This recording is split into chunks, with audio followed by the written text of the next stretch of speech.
Hey, how's it going, y'all? Philip here. Julia here. So today we wanted to make a quick video talking about income in the military and specifically how it works, how often we get it, and what we usually end up spending it on. So just to start off, you can look up all these numbers anywhere online. Big things in the military you get are your first off your base pay, which is broken down by how long you're in the military.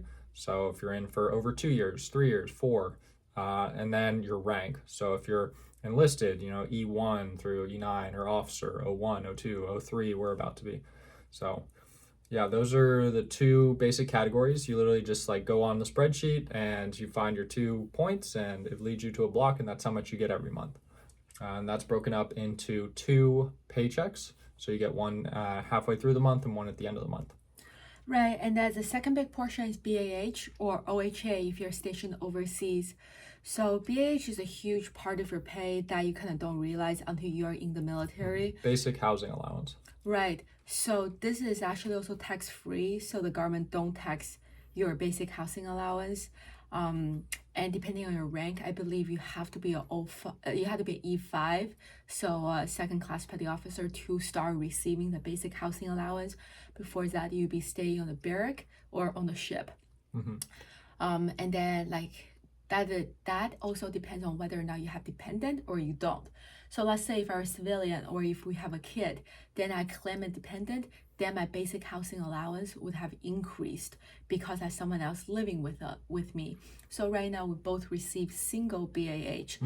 So we both receive about $2,000 a month on top of our base pay as a basic housing allowance, and that is actually a really nice boost. And you can look that up online as well. You put in your rank. You can go to like a BAH calculator and you put in your rank and your location. Oh my gosh, location matters so much. Like here, as an O3, we're barely getting 2,000, even if that. But you go to like Hawaii or Boston or pretty much anywhere in California, especially the big cities, you're gonna double that, like Right. 4,000 a month.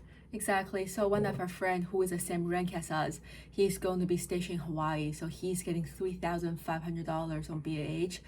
And also he's recently married to a civilian. So on top of the $3,500, he's receiving another $500. So he's getting $4,000 a month for basic housing allowance, which is the same amount as how much we make. So we're not complaining here. We're dink. Yeah, but dual income, no kids. Anyways, and then also on top of that, there's a few more smaller categories. So for example, your CPay. So if you're stationed on a sea tour billet, you're gonna receive CPay, and that just depends on time.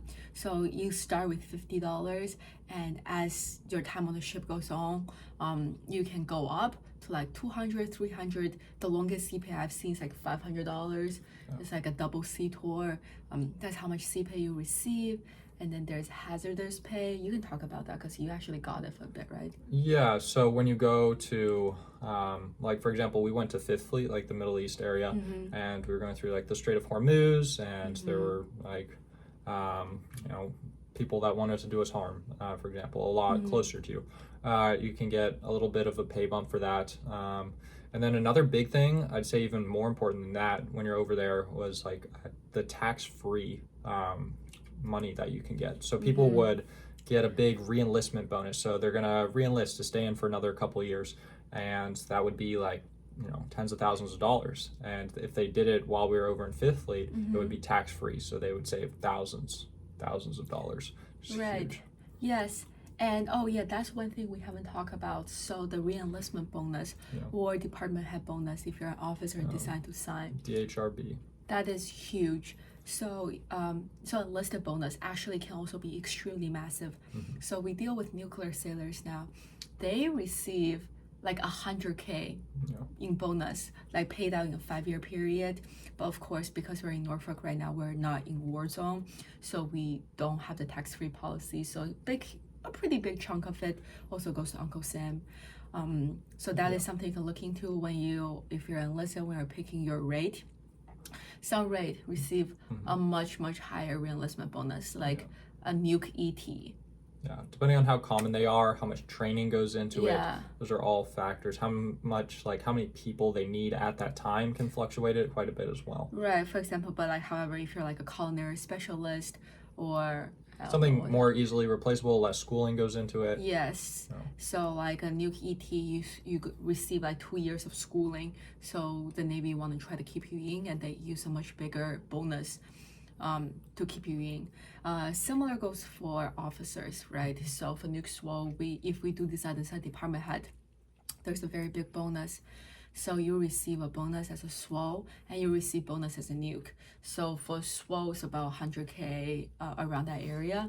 For nuke, is 30K a year if you decide to stay in, and then if you decide not to stay in, like let's say after a 5-year commitment, if we don't sign department head, we just do short tour, it's called rent a nuke. So that's about like 10K a year.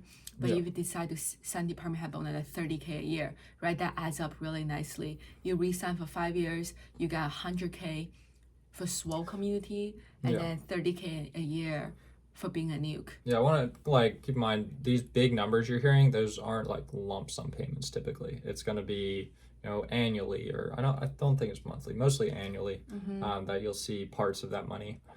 And kind of like tying this all together. So a lot of the times we see like our counterparts, at similar stages in life out in the civilian world, and they make like a lot more money.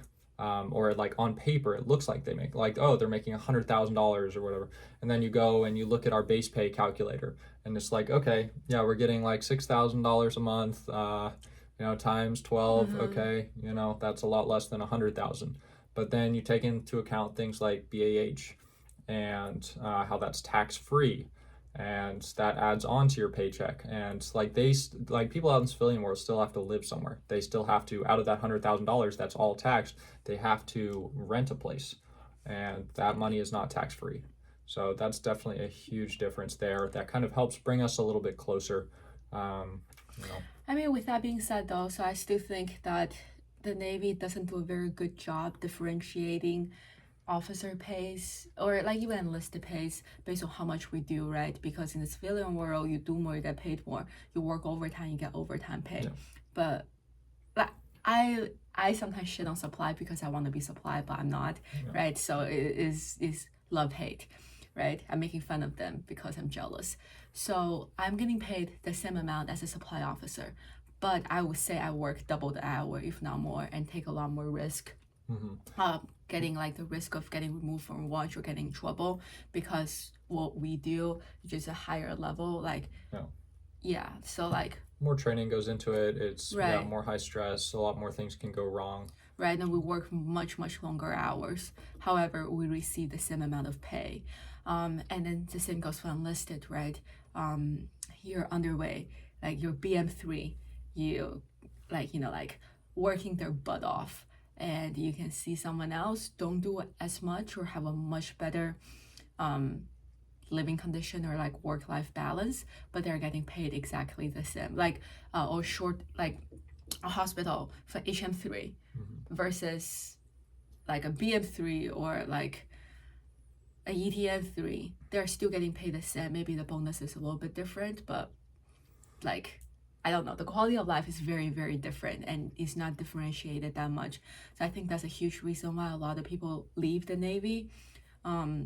Right, a lot of times I just felt like, you see the other people all day, every day. You see them leaving around lunchtime, leaving at 1 p.m. when you have to stay. You see that they don't have to stay on duty, you do, and they're paying, and you guys are receiving the same amount of pay. You just feel like why? Then then why am I working so hard? Just a little bit of that. But again, I have a commitment. We are like gonna honor the commitment at a minimum, right? Yeah, I mean, it's a commitment, you have to. But yeah, so I hope you guys enjoyed this quick video. We're definitely going to make some more, maybe around this topic in the future. Let us know if you want to. There's some huge differences between living overseas and living in the U.S. for the housing that you receive, the BAH versus the OHA, which is the overseas housing allowance. So if you're interested in any of that, just let us know. But we'll catch you in the next one. Yes. Bye.